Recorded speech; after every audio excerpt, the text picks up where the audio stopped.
Buen día, doctor. Nosotros como el grupo 3 nos corresponde hablarles sobre lo que es el abdomen. Mi nombre es Alan Zapeta y entrando en lleno con el tema, el abdomen es la parte del tronco ubicado entre el tórax y la pelvis. Es un contenedor flexible y dinámico que aloja la mayor parte de los órganos del aparato digestivo y en parte de lo que es el aparato urogenital.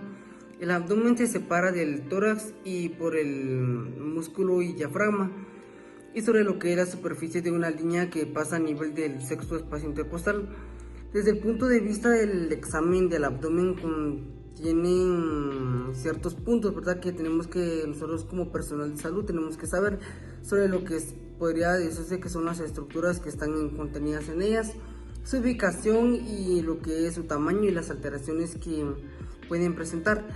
En el abdomen se ubica gran parte del sistema digestivo, estómago, intestinos, hígado y vesícula y páncreas, los riñones y las estructuras urogenitales, las glándulas suprarrenales, el vaso y lo que son en las mujeres lo que podría ser su sistema reproductivo, incluyendo lo que son los ovarios, las trompas de falopio y el útero. Cada una de estas estructuras contiene una ubicación, lo que se podría llamar lo que es tamaño, simetría y desempeña funciones y una fuente de alteraciones y enfermedades. Y también les puedo decir de que podemos hablar sobre lo que es la exploración abdominal.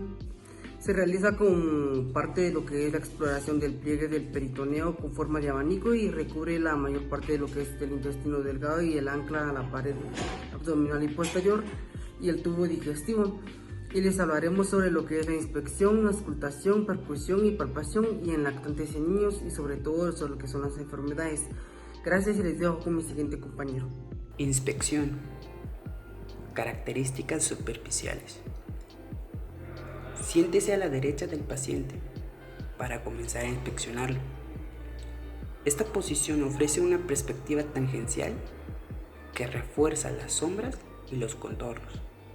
Hay que observar el color de la piel y las características de la superficie. La piel del abdomen está sometido a las mismas variaciones esperadas de color y de las características superficiales que el resto del cuerpo. La piel puede ser algo más pálida si no está expuesto al sol. Con frecuencia se ve una fina red venosa en ello. Encima del abdomen, el retorno venoso debe dirigirse hacia la cabeza, por debajo de él hacia los pies. Para determinar la dirección del retorno venoso hay que utilizar la siguiente técnica. Coloque los dedos índices de ambas manos a un lado del otro perpendicularmente sobre una vena. Hay que apretar y separar los dedos exprimiendo una sección de la vena. Luego hay que liberar un dedo y determinar el momento de aparición del relleno. Hay que repetir este proceso con el otro dedo. El flujo de la sangre venosa se dirige hacia el lugar del llenado más rápido. Las inspecciones para detectar cualquier lesión, particularmente nódulos, las lesiones suelen producirse cambios cutáneos secundarios. Un nódulo umbilical de aspecto perlado que aumenta de tamaño y es doloroso en ocasiones.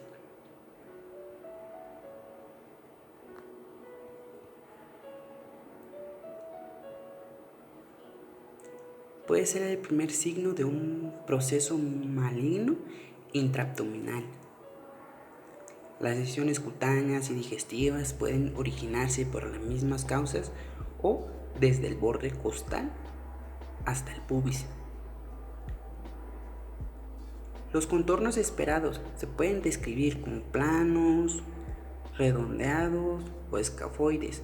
Los planos son frecuentes en los adultos, atléticos, con buena musculatura.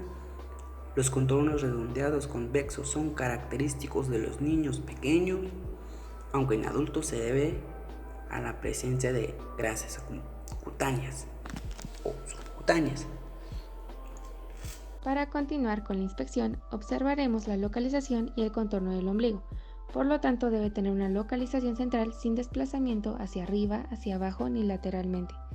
Sin embargo, podríamos encontrarlo invertido o protuido ligeramente, aunque no debe de tener inflamación, tumefacción o protusión, por lo cual podría ser indicativo de una hernia en el paciente. Para realizar este proceso, procedemos a sentarnos a la derecha del paciente y así poder realizar la inspección y determinar la simetría del abdomen. Si es posible, podemos situarnos detrás de la cabeza del paciente en una posición de bipedestación. Ahora debemos indicar las áreas contralaterales del abdomen que deben de tener un aspecto y contorno simétrico, lo cual sería indicativo en un paciente sano. Pues en algunos pacientes podríamos encontrar distensión simétrica generalizada, por consecuencia de la obesidad o por el aumento de los órganos y por consecuencia del líquido gas. Sin embargo, la distensión desde el ombligo hacia la sínfisis puede ser producida por un tumor ovárico, mientras que la mitad superior por encima del ombligo puede ser provocada por un quiste pancreático o un tumor. También podemos encontrarnos con la distensión o protusión asimétrica, que puede indicar la presencia de una hernia, tumor o quiste, incluyendo a un hematoma muscular. Ahora le pedimos al paciente que haga una inspiración profunda y que la aguante.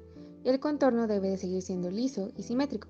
Esta maniobra se encarga de poder llevar hacia abajo al diafragma y comprime a todos los órganos de la cavidad abdominal, lo cual nos permite observar protusiones o masas no vistas previamente durante la revisión. A continuación, le pedimos al paciente que eleve la cabeza de la camilla, lo que provoca que los músculos rectos del abdomen se contraigan y esta acción produce una prominencia muscular principalmente en pacientes adultos, delgados y atléticos. Además, si hay una hernia, el aumento de presión abdominal puede hacer que protuya. Cuando hablamos de hernias, la mayoría de ellas son reducibles, lo que significa que se puede empujar el contenido de la hernia hasta su posición original. Pero también existen hernias no reducibles, donde el contenido protuido puede obstruirse y puede necesitarse incluso de una intervención quirúrgica. También, en este caso, cuando el paciente levanta la cabeza de la camilla, se puede observar la separación de los músculos rectos del abdomen. Normalmente la diástasis de los rectos se produce en frecuencia en las mujeres gestantes y también en el posparto. Sin embargo, tiene poca valoración clínica en este punto. Finalmente, hablaremos del movimiento, pues con la cabeza del paciente apoyada de nuevo en la mesa, debemos inspeccionar el abdomen para explorar su movimiento, que se caracteriza por ser suave y homogéneo durante la respiración. Respecto a la respiración, podemos decir que se observa un movimiento abdominal en el caso de los hombres y movimiento costal en mujeres. Normalmente, en personas delgadas se puede observar un movimiento superficial por el peristaltismo, que se observa como un movimiento ondulante del abdomen, aunque también podría ser indicativo de obstrucción intestinal, siendo esto la culminación de la inspección. Mi nombre es Julio Ramírez y mi tema es la auscultación en el área del abdomen. Pero primero hablaremos sobre el estetoscopio o el fonodoscopio. Es un aparato acústico usado para oír los sonidos internos del cuerpo humano. El examen realizado con este aparato se llama auscultación. También hablaré sobre las partes del estetoscopio. Son las olivas auriculares, tubuladura, diafragma y la campana. La forma correcta de utilizar el estetoscopio es ajustando las olivas orientadas hacia adelante de nuestro pabellón auditivo. Luego procederemos a pedirle al paciente que se recueste en nuestra camilla. Empezaremos auscultando con el foco aórtico en el segundo espacio intercostal derecho. Empezar por aquí ayuda a orientarse en el ciclo cardíaco. Se pueden escuchar los sonidos S1 y S2.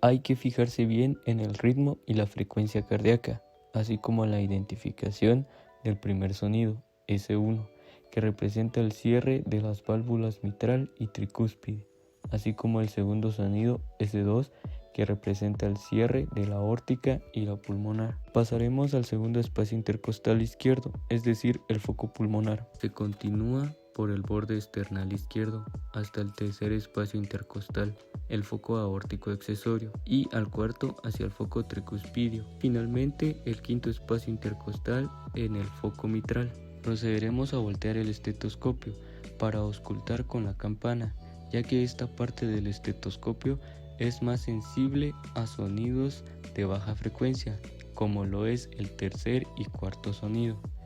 Se comienza por el foco mitral y se continúa hacia el tricuspidio. Se realiza la auscultación pulmonar. Procederemos a la auscultación pulmonar. Con este método se puede comenzar por las bases pulmonares o los vértices. En este caso será por las bases pulmonares, ya que es recomendable empezar por los sonidos de baja frecuencia e ir ascendiendo hacia los sonidos de alta frecuencia, ya que hay que tener el oído entrenado para escuchar correctamente los sonidos que éste proporciona.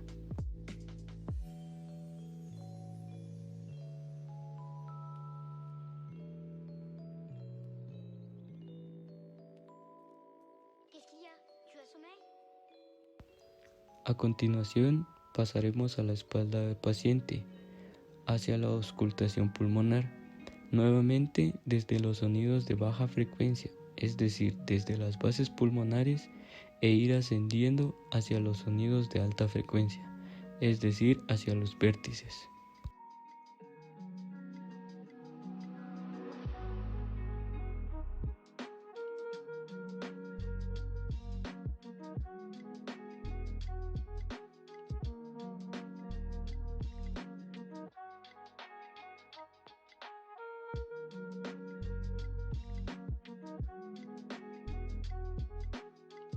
Percusión.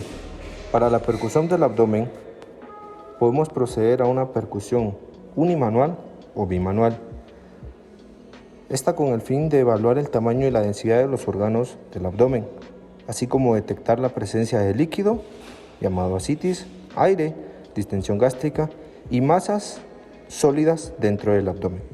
En primer lugar, percutimos todos los cuadrantes y regiones del abdomen al tener una sensación de timpanismo. El timpanismo es el ruido que predomina dentro del estómago de los intestinos. Longitud de hígado. El hígado, el vaso y el estómago son los órganos principales que se percuten.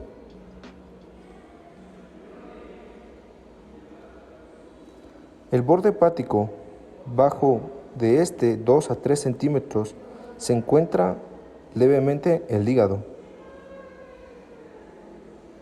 y superiormente al borde hepático. El borde superior se localiza normalmente en el quinto espacio intercostal. Un borde superior debajo de este nivel puede indicar un desplazamiento inferior o una atrofia hepática. Es el ruido que predomina en este órgano, que se extiende por encima del quinto espacio intercostal. Mide aproximadamente entre 6 a 12 centímetros. Una longitud mayor indica un aumento de tamaño del hígado. Vaso. Comenzaremos en la zona de resonancia pulmonar, región que forma semilunarmente definida entre la sexta costilla por arriba, la línea medio axilar lateral y el borde costal izquierdo. Por debajo se conoce como el espacio de Traube.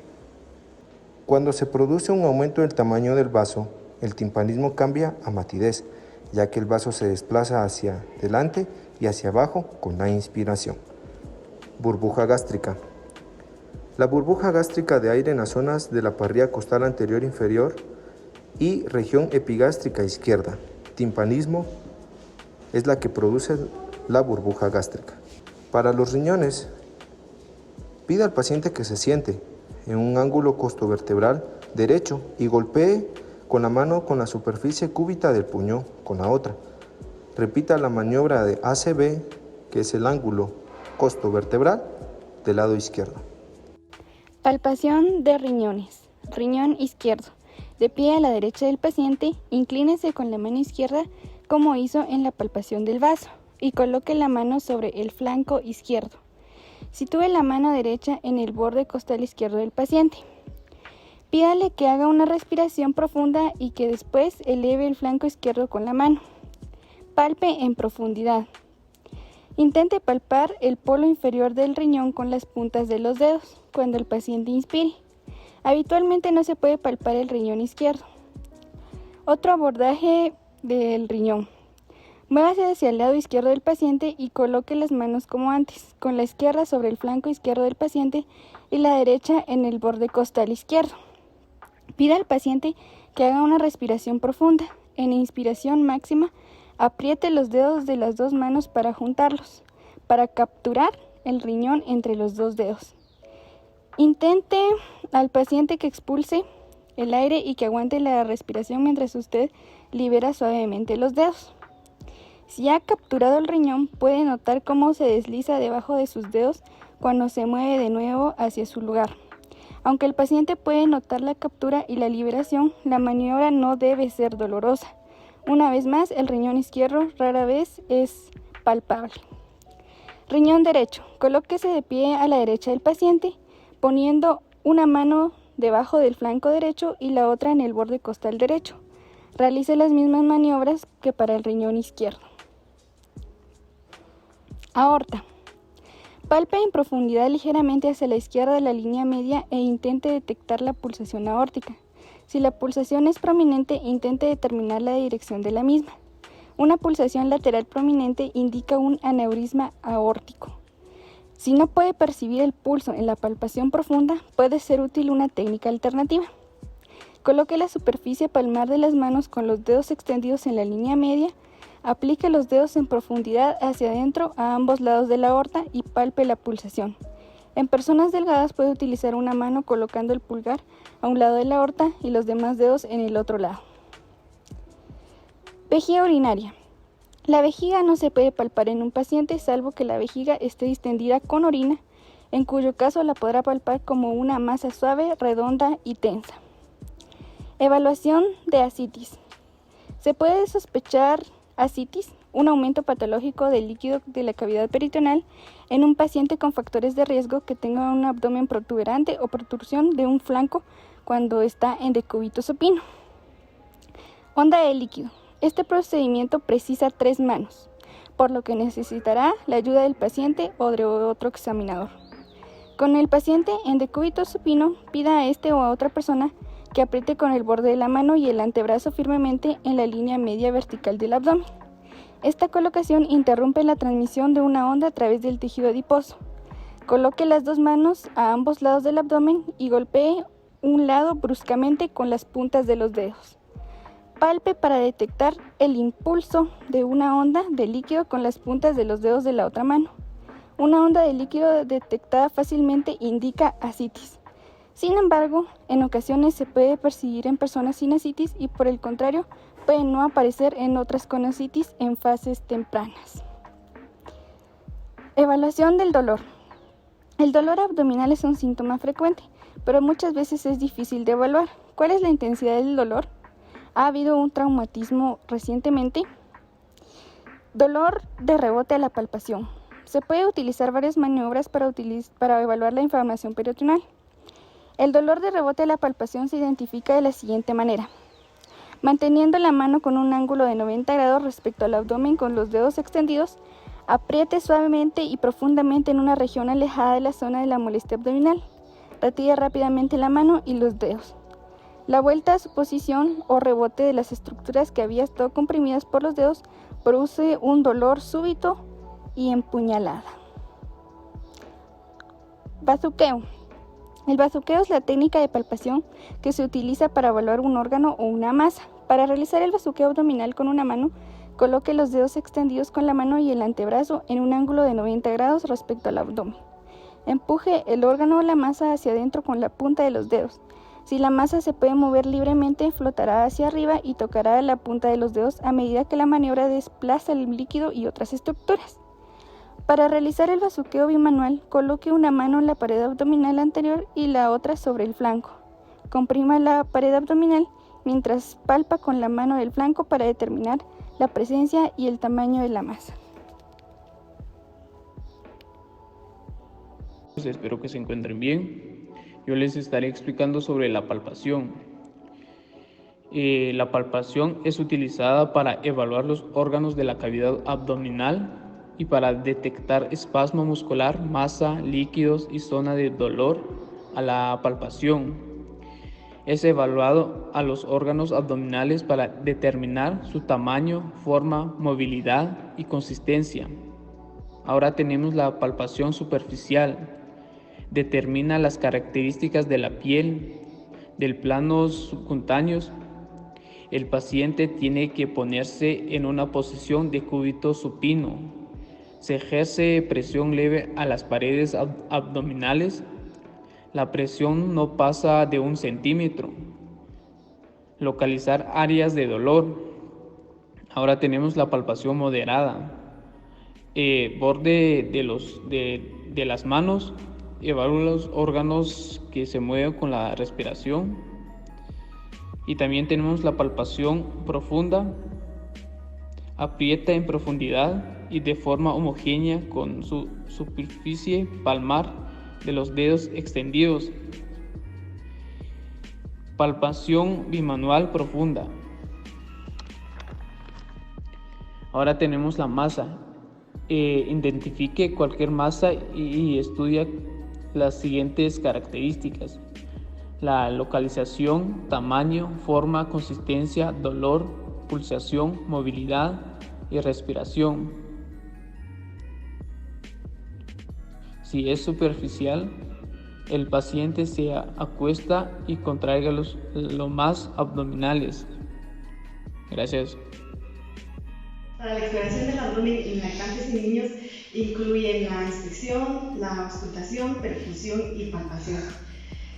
Para poder llevar a cabo el examen físico debemos de realizarlo en un momento de relajación y tranquilidad para el paciente. En la inspección vamos a observar la forma, el contorno y los movimientos con la respiración. El abdomen debe ser redondeado y con forma de cúpula. Observamos si el abdomen protruye por encima del nivel del tórax o si es escafoidal. Debemos de observar cualquier pulsación sobre el abdomen. Las pulsaciones en el área epigástrica son frecuentes en recién nacidos y lactantes. Buscamos algún nevo aracnoide, que es la coloración roja en alguna parte del abdomen y que nos indica alguna hepatopatía o alguna enfermedad del hígado. También inspeccionamos el cordón umbilical. Contamos el número de vasos, que deben de ser 2 arterias y una vena.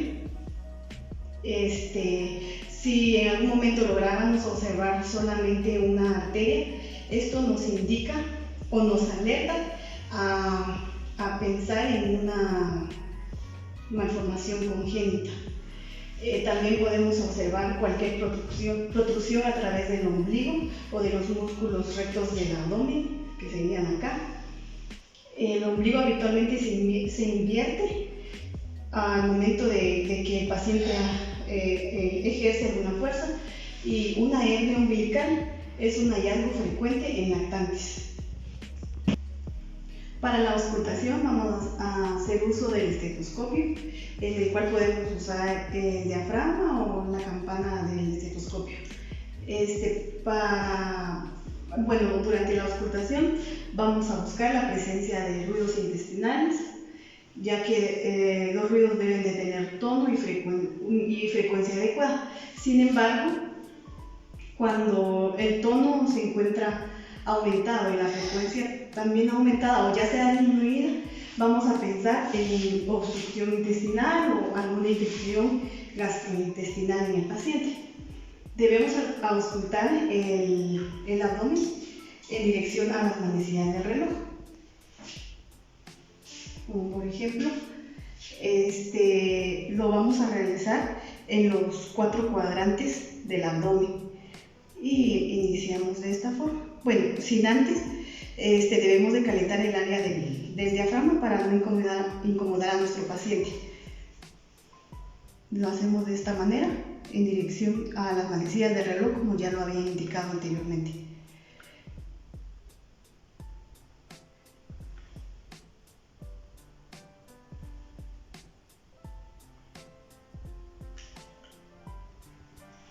Después de haber auscultado y de ver que no hay presencia de ruidos que no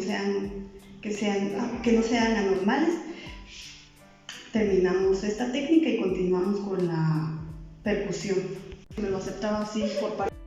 Para la técnica de percusión la vamos a realizar para buscar presencia de masas, líquidos y gases. También debemos de seguir un orden conforme a los cuadrantes en dirección a las manecillas del reloj y las vamos a realizar de esta manera.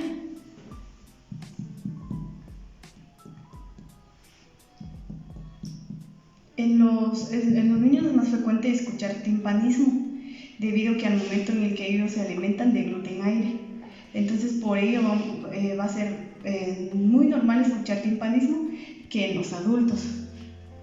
La percusión también nos es útil porque a través de ello podemos delimitar el tamaño del hígado y para poder descartar hepatomegalia, que es el aumento del tamaño del hígado.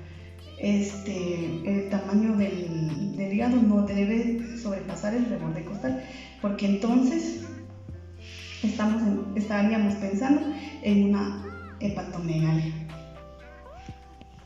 Para la técnica de la palpación, le pedimos a nuestro paciente que eleve ligeramente los pies y flexione las rodillas para favorecer la relajación muscular. Y comenzamos con la palpación superficial para poder detectar el vaso y el hígado. Y realizamos también la palpación superficial para poder descartar algún tipo de dolor que pueda presentar el paciente.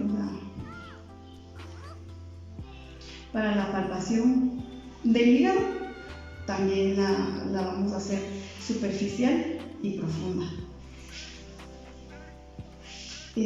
Para la palpación del hígado lo vamos a hacer siguiendo la línea medio clavicular de 3 a 4 centímetros por debajo del reborde costal. En algunos niños se va a notar la presencia del hígado y en algunos no. Sin embargo, cuando veamos que el hígado mira más de 3 centímetros debajo del reborde costal, pues pensamos en una hepatomegalia, que es el aumento del hígado.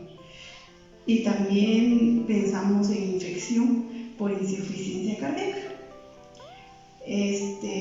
También para poder observar masas, o por si observáramos alguna masa en el abdomen, siempre vamos a ver el tamaño de la masa, la forma y la sensibilidad para poder determinar la gravedad de esto. Para la técnica de la palpación, le pedimos a nuestro paciente que eleve los pies ligeramente y flexione las rodillas para favorecer la relajación muscular. Vamos a comenzar con una palpación superficial para descartar dolor y para poder detectar el vaso y el hígado al mismo tiempo. Para poder palpar el hígado debemos de hacerlo de manera superficial y profunda. De manera superficial vamos a encontrar el hígado de acuerdo a la línea medio clavicular derecha, de 3 a 4 centímetros por debajo del reborde costal.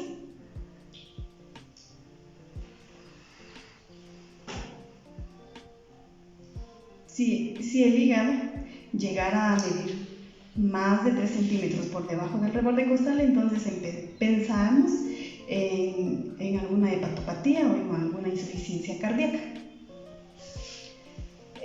También durante la palpación superficial vamos a poder observar o descartar masas, y para ello debemos de ver el tamaño, si hubiese alguna masa, la forma y la sensibilidad para poder descartar cualquier infección.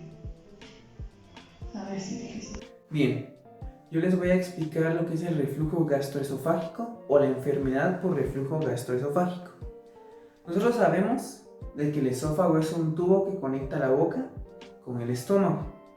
En la parte inferior del esófago tenemos una estructura rodeada de anillos que se llama esfínter esofágico inferior. Este se encarga de cerrarse después de comer para que los líquidos del estómago no pasen hacia el esófago. Entonces, básicamente de esto trata lo que es la enfermedad por reflujo gastroesofágico. Pasa cuando este esfínter se abre o se cierra de manera incorrecta, permitiendo que los líquidos del estómago regresen hacia el esófago y los revestimientos del esófago se irriten o inclusive se puedan vomitar. Los síntomas que se pueden tener es tener un nudo en la garganta, tener ardor en el estómago, inclusive sentir el sabor del mismo reflujo en la garganta. Esto puede suceder por diferentes situaciones, por hábitos malos o por algunas condiciones físicas especiales. Puede suceder por obesidad, por un embarazo o inclusive por la toma de alcohol y el consumo de tabaco. Esto se puede revertir de cierta manera, tal vez no de cierta manera, sino por completo, cambiando de hábitos o comprando algunos fármacos en farmacias. Algunos de estos cambios de hábitos podrían ser no comer directamente e irse a dormir, bajar de peso, dejar los hábitos del alcoholismo y el tabaquismo. Sin embargo, hay algunos pacientes que lo pueden tener con una mayor gravedad y existen exámenes que se pueden usar para establecer qué tan grave es su afección. Tenemos, por ejemplo, lo que es una radiografía del sistema digestivo superior. Tenemos también lo que es una prueba ambulatoria del pH y una endoscopía esofágica. Así podremos saber qué procedimiento tenemos que llevar a cabo para la mejora del paciente. Buenos días, doctor. Buenos días, compañeros. Hoy voy a hablarles un poco acerca de la enfermedad de Crohn. Esta es un tipo de enfermedad intestinal inflamatoria que provoca la inflamación del tracto digestivo y esta puede producir un dolor abdominal, una diarrea grave, la fatiga, que es el cansancio, una pérdida de peso y una malnutrición. La inflamación que se produce como resultado de la enfermedad de Crohn afecta a distintas zonas del tracto digestivo según la persona que la padezca. Y esta inflamación suele ampliarse a las capas más profundas del intestino. Esta enfermedad de Crohn también puede ser muy dolorosa y debilitante para los pacientes y en algunos casos puede llevar a complicaciones que pueden poner en riesgo la vida de ¿verdad? Entonces, aunque no hay una cura conocida para esta enfermedad de Crohn, existen terapias que sí pueden reducir considerablemente sus signos y síntomas y que hasta pueden como que lograr una remisión a largo plazo y la desinflamación del intestino. También hay muchos pacientes con esta enfermedad que pueden tener una vida normal con la ayuda de este tratamiento. Cuando la enfermedad está activa, entre los signos y síntomas que pueden experimentar estos pacientes están la diarrea, la fiebre, la fatiga, el dolor abdominal como los cólicos, también la presencia de sangre en las heces y una disminución del apetito y pérdida de peso y un dolor o secreción alrededor del ano debido a una úlcera en la piel. Y otros signos y síntomas que las personas con esta enfermedad pueden padecer también es la inflamación de la piel, los ojos, las articulaciones, también una inflamación en el hígado o de los conductos biliares, también cálculos renales y una deficiencia de hierro, que esto lo conocemos como una anemia, y un retraso del crecimiento o desarrollo sexual en el caso de que se den niños esta enfermedad. Las causas de esta enfermedad, la verdad se desconocen. Una de las causas exactas de la enfermedad de Crohn anteriormente se sospechaban que era ya sea por una dieta y el estrés, y pensaban los doctores que esta era la causa de esta enfermedad, pero sin embargo en la actualidad los médicos saben que estos factores pueden tal vez agravar los síntomas, pero no son la causa de esta enfermedad en sí. Entonces hay varios factores como la predisposición genética y las deficiencias en el sistema inmunitario que probablemente influyan en el desarrollo de esta enfermedad de Crohn. Entre los factores de riesgo de esta enfermedad de Crohn se encuentra la edad. Esta enfermedad suele desarrollarse a cualquier edad, ya sea un niño, un joven o un adulto, pero esta afección suele como que iniciarse durante la juventud y la mayoría de las personas que desarrolla esta enfermedad de Crohn son diagnosticadas antes de los 30 años de edad. Otro de estos factores de riesgo es el origen étnico. Aunque la enfermedad de Crohn puede afectar a cualquier grupo étnico, las personas blancas tienen el mayor riesgo de padecerla, y especialmente las personas de descendencia judía de Europa del Este.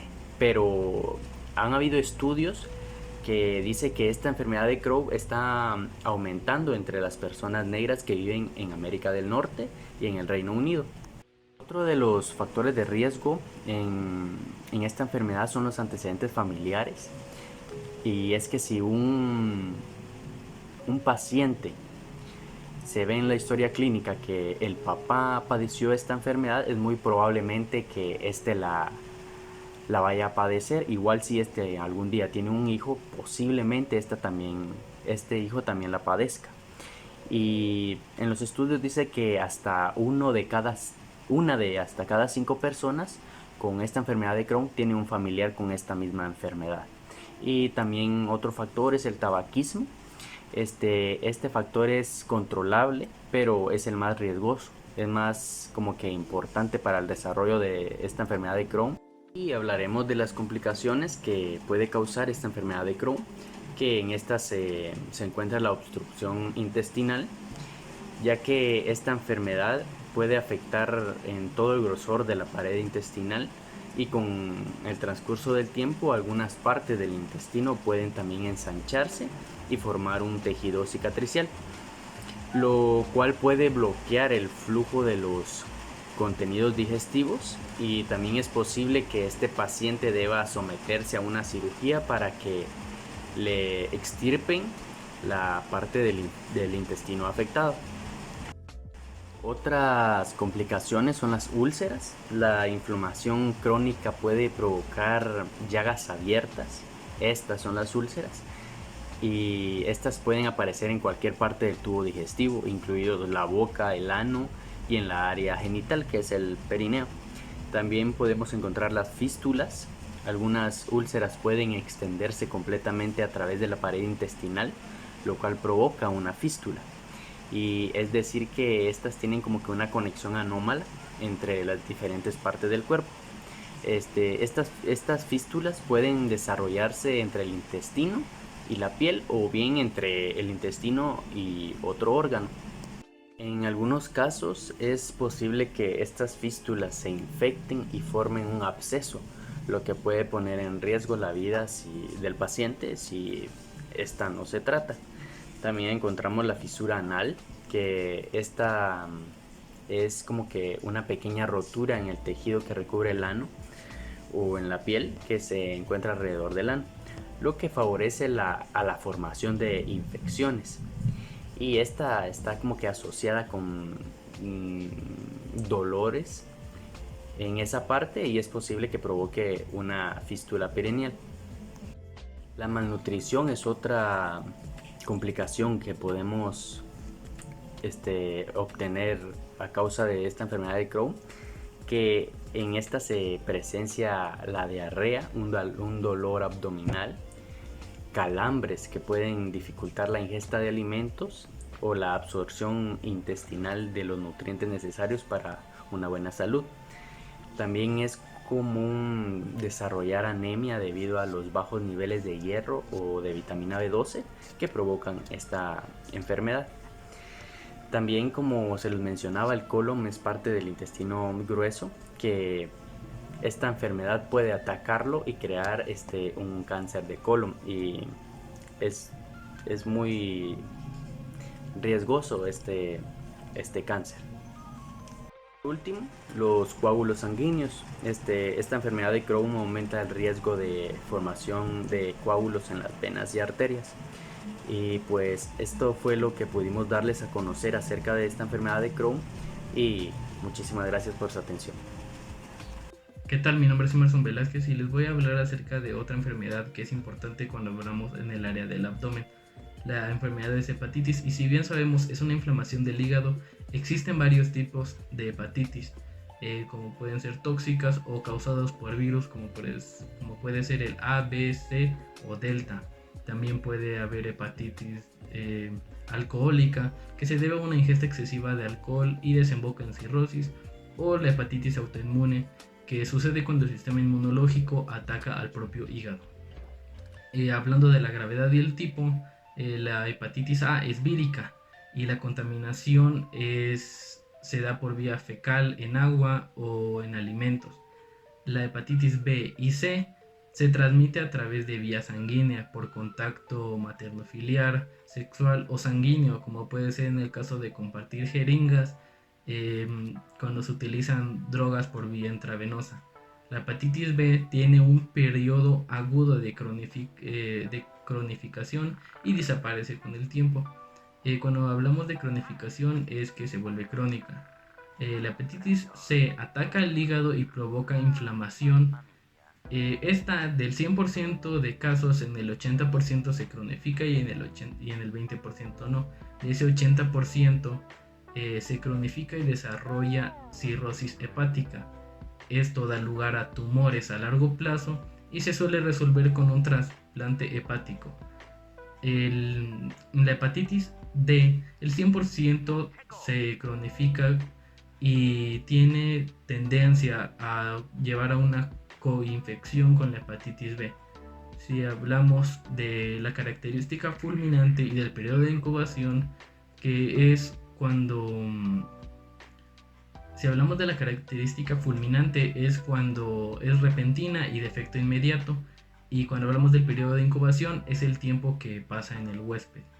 La hepatitis A tiene una baja fulminación, pero aumenta con la edad y el tiempo de incubación es bajo. La hepatitis B, el 1% de casos es fulminante, pero el periodo de incubación es alto, que dura desde meses hasta años. En Guatemala, en el 2018, la Sociedad Panamericana de la Salud y la OMS realizaron un estudio en el que detectaron 220,000 casos de hepatitis B. La hepatitis C es rara vez fulminante y el periodo de incubación es alto. Del mismo estudio detectaron 88,000 personas viviendo con hepatitis C y el gran porcentaje de estas no sabían que lo tenía. La hepatitis D, del 20%, o sea, una de cada 5 personas tiene un efecto fulminante y el periodo de incubación es intermedio. Y ahora nos vamos a concentrar en el grupo de riesgo que se da cuando se contrae la hepatitis E, que es en embarazadas, porque la característica fulminante se desarrolla en el 20%, igual una de cada 5 personas, y de estas el periodo de incubación es bajo. Los síntomas que se puede dar la hepatitis es dolor en el hipocondrio derecho, la ictericia, que sería el color amarillo en la piel, y cuando la hepatitis es crónica, como en la B, C o Delta, hay síntomas que se confunden, que suelen confundirse debido a que estos se presentan como molestias digestivas, cansancio, pérdida de peso o inclusive náuseas. El diagnóstico se da con pruebas de fusión hepática. Aquí se van a determinar que las transaminasas están elevadas, hay un mayor porcentaje de bilirrubina en sangre y hay alteraciones en la coagulación sanguínea. Métodos alternos también pueden ser ecografía, escáner, resonancia o incluso una biopsia hepática. El tratamiento consiste en determinar el tipo de hepatitis. Si es hepatitis A, no hay tratamiento ya que el cuerpo lo suele eliminar el virus por sí solo. En la hepatitis B hay medicamentos antivirales como por ejemplo inyecciones en el esternón o incluso trasplante de hígado. En la hepatitis C hay antirretrovirales que detienen la cronificación Y en casos de hepatitis debido a intoxicación o alimentaria, estos casos suelen ser graves y se recomienda ir directamente a cuidados intensivos.